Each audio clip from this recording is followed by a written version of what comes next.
Hey guys, Alberto here. Welcome to us talking about Lightning Overdrive. I wanted to do a set review and talk about really good cards that's coming out in the set.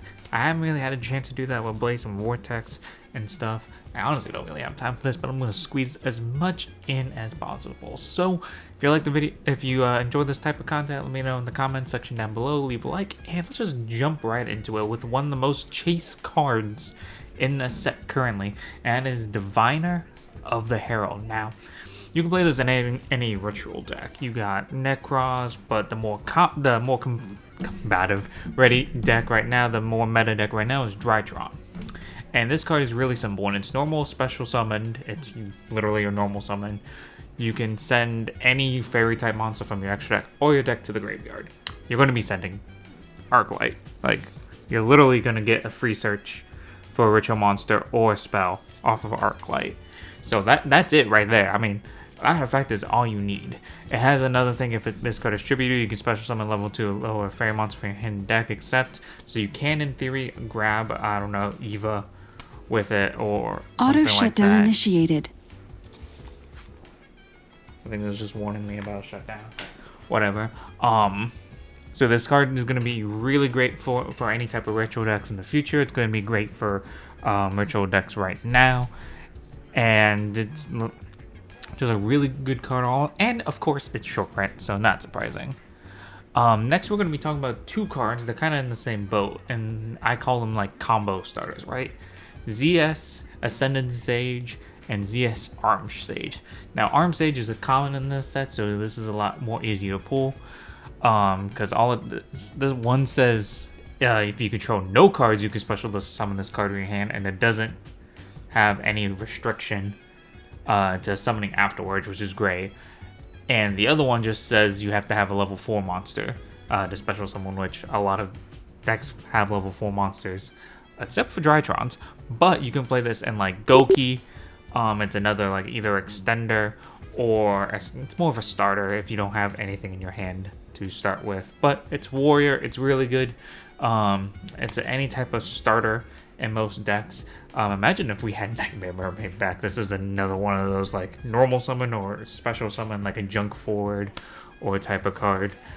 These two cards have a lot of potential in different decks. You can do like a double or nothing style deck if you're like doing a going second shtick. I don't know, but either way, really good level 4 warrior starters. Is this considered a warrior, or is it's still a warrior? Just making sure. Has Sage, pretty weird. The next is something I really want to talk about in Scrap Raptor. Now, I see these scraps coming back kind of in a rogue fashion, but I can see kind of the resurgence of Scrap Orcus. Remember that back in the day? Yeah. Scrap Raptor has really good synergy just in general. You can normal summon it. You can target monster, do a second normal summon of Recycler or something, get a Foolish, add any non-tuner, because this card says if it's destroyed by effect of a scrap card and sent to the graveyard, which includes itself, its own effect, you can add either Scrap Right or a non-tuner scrap monster from your deck to your hand, which can be Scrap Golem and or Scrap Chimera, which is shot up in price. This is ridiculous. Someone did a buyout, but you can also get Golem as well from this, because Golem says either from hand or graveyard.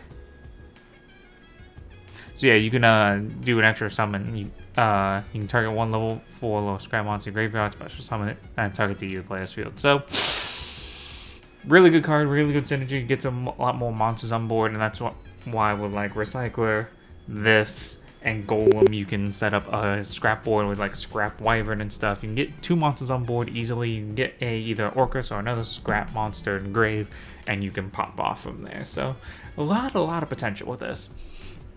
I'm gonna go ahead and skip over to Drytron Mu Beta Fafnir, which oddly enough, I have been to 2 sneak peeks, both at different days of my locals. I have not, and I've talked to this with a lot of the competitive players at my locals that like go to YCSs or drive all the way down to pro play tournaments and stuff. We have not seen a Mu Beta Fafnir, which is really weird. But it's a really, really strong card, especially for the deck. It needed an extra push for a negate. You have to control a machine ritual monster to get the spell and trap negate, which is fine. It's really easy, and it's a free foolish when you exceed summon to any card. So obviously this is probably going to be a monster because they all can also activate their effects to special summon themselves from the graveyard, which is neat. Plus you can, if you're really that desperate, Mu Beta can let you use the materials as ritual summons as well if they meet the conditions. So overall, really strong card to spell and trap negate. You get another Drytron card in your graveyard. It's overall really, really strong card, and with the loss of what's it called? Vanity's Ruler. It's another backup to that control style. And you can play this either in Megalith, you can play this in the pure version that should play, Diviner. Just all around, so much potential, again, with this deck with Mu Beta Fafnir. It's kind of weird that the field spell was a monster this whole time, but it is what it is. Next, we're going to be talking about Bahaluta. I have no clue if I just butchered that name or not, but I think this card is really powerful. It's probably not going to get used immediately, but partnered with Cypher Gear Gamma, or even some people are playing Delta, in response or whatever to certain cards like Forbidden Droplets, even though I don't think you can respond to Droplets. I don't remember, depending on what you discard. But regardless, you tribute it off that Gamma or something, Gamma or Delta, or even what the trap one is called, I forgot. Epsilon, I think it is, which is weird. And you special summon, get the driver out of your deck.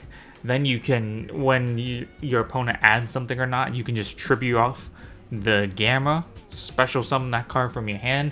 Yeah, is it 2 cards? Sure, but you're playing a bunch of hand traps anyway, so it doesn't really matter.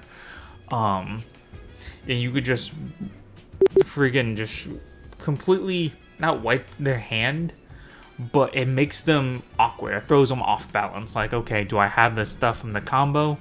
Did I need all the stuff that's in my hand? Did I open with a lot of 1-ofs? Did I banish a bunch of 1-ofs? Did I get extenders or something that can restart my engine, like a like Dragon Link and stuff like that? It's that like gotcha moment almost. And yeah, does it require another card to work turn 1? You can still work it turn 2 or whatever. It's not a strong turn 2. And theoretically, you can also turbo this out because this is a level 7 dragon, so you can technically turn it out in Dragon Link. I just think this card overall is going to have a lot of potential further down the line, just because of the whole banishing, shuffling, and what's it called? It just, this whole hand cycle. Not loop. Loop is always assuming you're taking cards out of the hand, which you technically are, but you're giving them a more convoluted disturbance strategy without that whole forcing of the hands, and I just think it's a lot better. Next is gonna be just 2 upgrades to already thing decks. I mean, yeah, you can say same thing with Scrap Raptor and Drytron, but Tribecade really didn't need this. Tribecade Bear Bum, that I don't even remember if that's the official TCG name or not. The Rampant Rampager, there it is. That sounds about right. Discarding 2 cards, most of them special summon from the graveyard, the links at least, so it doesn't really all that matter. And you get a Tribecade spell a trap when you link it off. Like, you're probably gonna be grabbing the Monster Reborn or whatever they have. I forgot what it's called, but it's a secret. It's a quick play. It's literally almost the same exact test as for Hire. For Hire. I don't remember the name, but it's a weird pun on For Hire. But yeah, For Hire Mayhem. Mayhem For Hire. That's what it is. Bam, I am good at memory for useless ass cards. Anyway, just more extending, more putting monsters on field, and it's any beast warrior, or wing beast, so you still have the option of the Smorg lock board, or even more zoo stuff, more zoo shenanigans, stuff like that. Really, really good card for a Link 2. Ridiculous, right? Last is a deck I'm definitely going to be playing as a little bit rogue because it's just super fun. And I'm going to have a separate video about this. Dark Infant at Ignister. They finally have a more consistent way to get to AI Island, at Ignister Island or whatever. Ignister AI Island, there it is. With that deck having so many ways to search and having a boss monster that it's a Link 6, so you originally assume that it's really hard to get into, but once you figure out like that island is just literally the last key, and Cyber's having so much support, the search, special summon, and add, this card is bonkers. It's another randomly powerful Link 1 that adds a feel like Bane Links. That literally just pops the whole deck off into a whole nother tier. Is it going to be tier 1? Probably not. I can see this being like a 1.5 tier 2 type of deck. Just what are you going to do about a card that says pop a monster every turn and get a token, and literally it just says unaffected by any monsters or any card effects, including your own, so you have to be careful a little bit. But it just, especially when you can make it 4K consistently, it's kind of oppressive. Plus, I will go into that combo when we get there. But yeah, absurdly powerful. So leave a like down below if you like it. This is all some of the chase cards you can see. There's the Amazing Archetype. We didn't really get into that too much. I think they need a lot more support before we can they need to get a lot of cards in the set, but I feel like they still need a little bit more as a type of a control deck. So stay tuned for stuff like that. Stay tuned for that Ad Ignister video, and if you enjoy this content, let me know. Have a good day.